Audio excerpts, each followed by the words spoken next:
अस्सलाम वालेकुम friends, welcome back to Top Smarties. Drama serial Kabli Pulao. बहुत कुछ बदल गया। दुनिया यहाँ की वहाँ हो गई। कयूम साहब की डेथ हो गई, लेकिन यहाँ पर गफ़ार की नज़रें कभी नहीं बदलेंगी। वो तो वैसी की वैसी हैं। आज पारबीना को अकेले में देखा तो उसके फिर करीब आने लगा और उसे कहने लगा, तुमने भला हाजी साहब का इंतखाब क्यों किया? वो तो ठीक तरह से खड़े भी नहीं हो सकते। वो देखो, उनकी अलमारी दवाइयों से बड़ी पड़ी है। जब वो खुद ठीक तरह से खड़े नहीं हो सकते, भला तुम्हारी हिफाजत कैसे करेंगे? बारबीना को बहुत गुस्सा आया। ऐसे में गफ़ार बारबीना के करीब आने की भी कोशिश करता है, जिसकी वजह से बारबीना उसके सर पर कुछ दे मारती है और वो बुरी तरह से जख्मी हो जाता है। ऐसे ही शम्मो को पता चला तो वो बहुत शर्मिंदा हुई, लेकिन गफ़ार को किसी भी बात की कोई शर्मिंदगी नहीं। वो बजाय शर्मिंदा होने के धड़ल्ले से कहता है, हाँ तो ठीक है ना, शादी तो मुझे करनी है, तो मुझे औलाद जो नहीं दे पाई, बस ये वो शम्मो की कमज़ोरी उसके सामने रख देता है तो शम्मो भी बेबस हो जाती है। दूसरी तरफ हाजी साहब को पता चला तो वो भी बहुत खफा हुए, बहुत नाराज़ हुए कि यहाँ पर अब घर वालों ने फैसला किया कि बारबीना का चूल्हा चौंका अलग कर देना चाहिए। तो यहाँ पर हाजी साहब अपनी बीवी की साइड लेते हुए कहने लगे, बारबीना उन औरतों में से नहीं जो एक ही घर में रहते हुए चूल्हा चौंका अलग करें। वो या तो यहाँ पर सबके साथ मिलकर रहेगी या फिर अलग जाकर रहेगी। यहीं पर वो बंटवारे नहीं करने वाली। तो यहाँ पर आयशा कह देती है, तो ठीक है, आप उसे अलग ले जाइए, हमें कोई एतराज़ नहीं।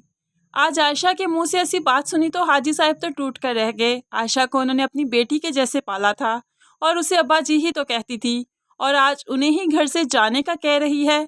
ये बात किसी कयामत से कम नहीं थी हाजी साहब के लिए। लेकिन हाजी साहब अब बारबीना को लेकर कहीं नहीं जाएंगे, यही इसी घर में रहेंगे, क्योंकि बाहर जाने की नौबत से पहले ही बारबीना और बारान का राज खुलकर सामने आ जाएगा।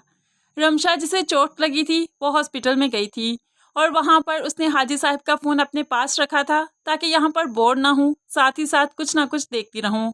ऐसे ही घर वापस आ रही थी, हाजी साहब पहले ही कहीं चले गए थे, तो वो बारान और बारबीना के साथ आ रही थी। रास्ते में बारबीना और बारान बातें करने लगे, पश्तो बोलने लगे, जिसकी रमशा को समझ तो ना आई, लेकिन उसे लगा कि जैसे ये कोई मशकूक बातें कर रहे हैं, इसलिए उनकी वीडियो बना लेती है जिनमें उनकी आवाज़ें रिकॉर्ड हैं। ऐसे ही रमशा अब हाजी साहब का मोबाइल उन्हें वापस भी कर देगी, और जैसे ही हाजी साहब वीडियो देखेंगे, वो पश्तो जानते हैं, इसलिए वो सब कुछ जान जाएंगे, क्योंकि बारबीना और बारान यही बातें कर रहे थे कि तुम मेरी ज़िंदगी में आए तो थे, लेकिन अब तुम वापस चले जाओ। अब मैं तुम्हारी बीवी नहीं रही, हाजी साहब की हूँ, और किसी को यह हकीकत मालूम नहीं पड़नी चाहिए। ऐसी जब बातें की तो हाजी साहब सब देख लेंगे, सब सुन लेंगे, और उन्हें तो सख्ता तारी हो जाएगा, उन पर क़यामत टूट पड़ेगी, क्योंकि ये मामला इतना आसान नहीं। एक मर्द के तो 2 से 3-4 निकाह हो सकते हैं, लेकिन एक औरत का एक वक्त में एक ही निकाह जायज़ है। एक औरत को 2 निकाह जायज़ नहीं। इसलिए ये मामला काफ़ी गंभीर बन जाएगा, और सभी ऑडियंस यही जानना भी चाहती हैं कि आखिर बारबीना किसके हिस्से में आएगी। बारबीना बारान के साथ जाएगी या फिर हाजी के हिस्से में आएगी? शरीयत क्या कहती है? ये सब कुछ हम जानना चाहते हैं, देखना चाहते हैं, जो इसी ड्रामे के थ्रू हम लोग जान सकते हैं। तो फ्रेंड्स, आपको कैसा लगा कि बहुत जल्द बारान और बारबीना का राज खुलने वाला है? ज़रूर कमेंट्स में बताइएगा।